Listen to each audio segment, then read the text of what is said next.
Okay, so as far as the introductions go, you need to, talk with the DJ because the DJ is gonna talk to the wedding party and tell them, explain to them how they should walk in and stuff like that.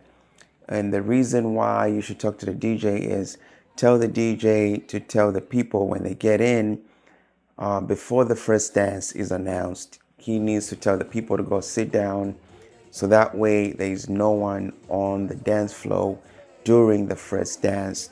So that's one of the most important things is make sure there's no one on the dance floor during the first dance, guys, because you want as much room to move around and just to take different types of B-roll shots. So so during the introductions is where you're gonna have a chance to actually you can go and tell the people and also the DJ like I want you guys to go and you can get in and do your little dance or whatever and maybe stand until the couple comes in, everybody cheers them in, and then you guys go sit down so the couple can have their first dance, just them two. Okay, so that way nobody is in the way of the filmmaker and the photographer, so they can be able to take the best shots possible, right? So always remember to tell that to the DJ. Okay, so how do I film introductions? So throughout the whole reception, I'm gonna use about 1 to 2 cameras. I rarely use three. The the only time I use three is sometimes during the toasts or the speeches and stuff like that, and during the first dance. Other than that, it's just 2 or 1 camera, and you're gonna see why throughout this whole module. So let's get to let's get to it. So camera setup.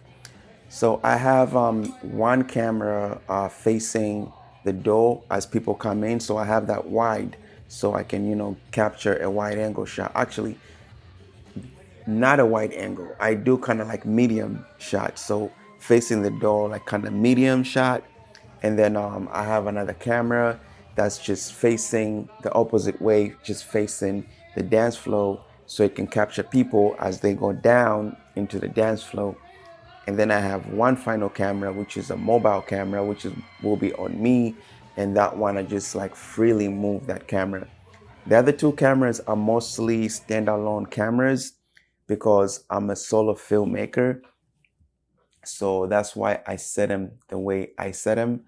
But you can set them how you want to set them.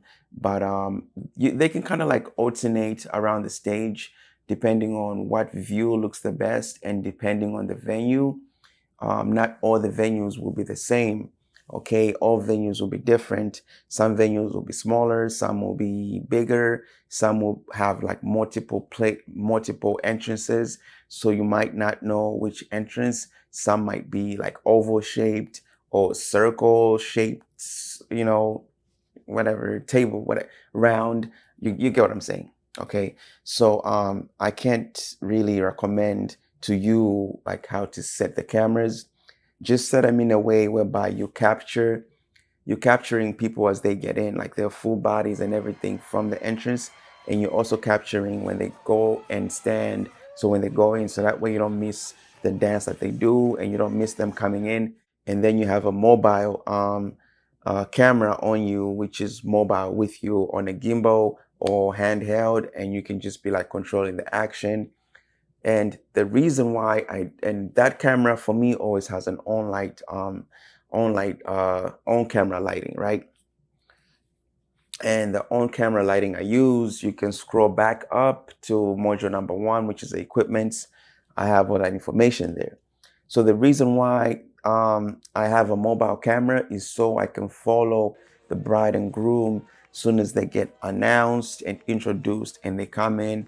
First time as Mrs. and Mr. blah, blah, blah. As they come in, I usually walk up a little bit towards them and then walk back with them. And I also talk to the photographer and tell them that this is what I'm going to be doing. So that way we can move together and coordinate and know what each other's doing. So that way I'm not in the photographer's way and the photographer is not in my way. So that's how I do it. I like making this handheld so that way I can maneuver, and sometimes I like going around the couple for their entrance, just to just to make it exciting, and that's how I do it. So you will see examples of this in the behind the scenes, kind of like showing you how I film the the entrance, the introductions. So the main thing is just know where they're gonna go, and you can direct them, tell them where they're gonna stand, and you will be good. So that way you know where you set your cameras. And also you might tell them, look out, watch out, be on the lookout for my cameras. Don't stand in front of them or whatever. But the best thing to do is have them go sit down as soon as they enter, so that way no one's gonna be in your way. Okay, guys. So for more information on this, just check out the intro, check out the behind the scenes, and check out all the notes in this section. So let's move on to the first dance.